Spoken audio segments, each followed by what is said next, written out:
The next potential Prime Minister pretty much said, only I get to oppress you and your boss. Assalamu alaikum guys, and welcome to another episode of Smile to Jannah. Over half of the British people are suffering economically. Crime is spiraling out of control. Alcohol and drug misuse is on the rise. But the sheep will have us believe that the Polish builders and the Indian Deliveroo guys are the ones that are taking our jobs and are the root of the problem.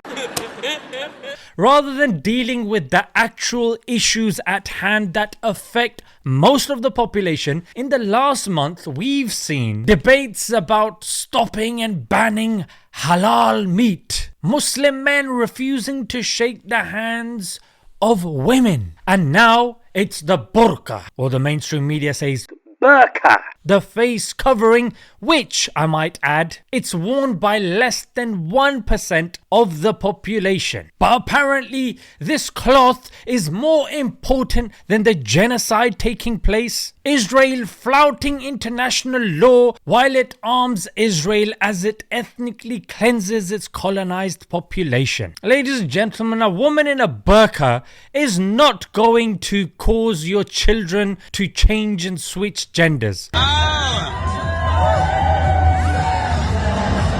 Send him 2-3 years Dagestan and forget.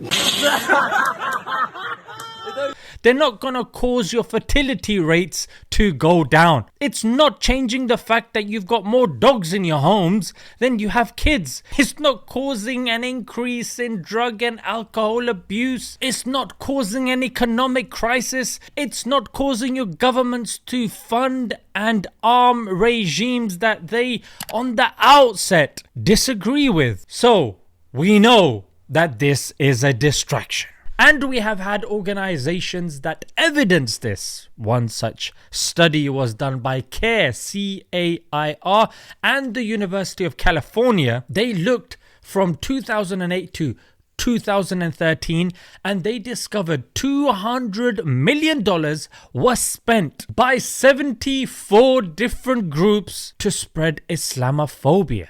So, let's get to the crux of the matter. The leader of the opposition, the Conservative Party, Kemi, what's her surname? Badenoch. What?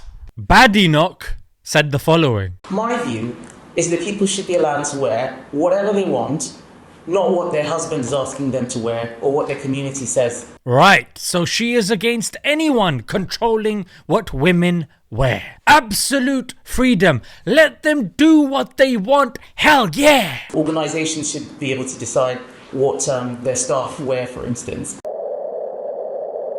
If you come into my constituency surgery, you have to remove your face covering, whether it's a burqa or a balaclava. I'm not talking to people who are not going to show me their face. Right, so the husband and the religion here, she didn't want to say religion, she said community, they can't decide. But who decides? Me, I decide, mate. And your bosses decide. You can't make this stuff up, ladies and gentlemen. Sometimes the hypocrisy, it's just too obvious. Back in the days, they would at least try and hide it. Now, it doesn't take much work to unravel it.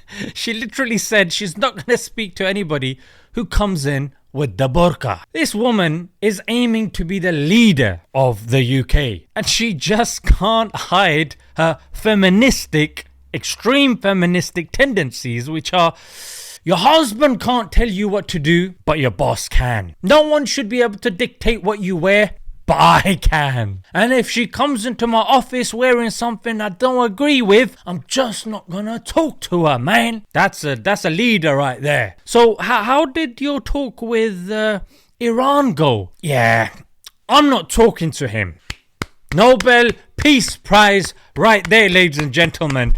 Give her your votes. So to summarize, she believes that women that are covered up are oppressed. She, rather than dealing with this oppression, is further adding to it by saying you're already oppressed, but when you come to my office, rather than me oppressing you, I'm going to oppress you further by limiting your political expression. Yeah, I know you're coming with an issue to do with politics and my policies, but I'm gonna blank you. Yeah, I'm gonna tell you you're not welcome. Why? Because of that fabric on your face. If a guy comes in with a motorcycle helmet, if he's coming with a package delivery, that's alright, mate. If the Chinese, Japanese people come with the face masks, that's alright, mate. But you can wear what you wear, but I'm gonna kick you out. And if that's not all, Miss Irrelevant wanted to give her 2 cents as well. Of course we need to ban the burqa. We should have done it years ago. Yes, Suella Braverman, whom I think you agree needs to cover her face. Not because of religious reasons, just because of the happiness and the welfare of the people. I think that's probably going to be one of the solutions. If she goes around with her face covered, I think the world will be a better place. Not my sentiments, the sentiments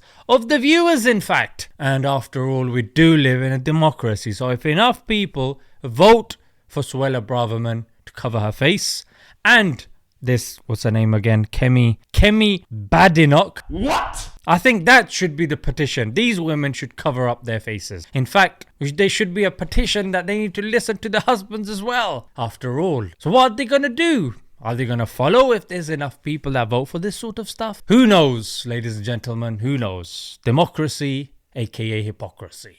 Let's leave it there. Until next time, Assalamu alaikum.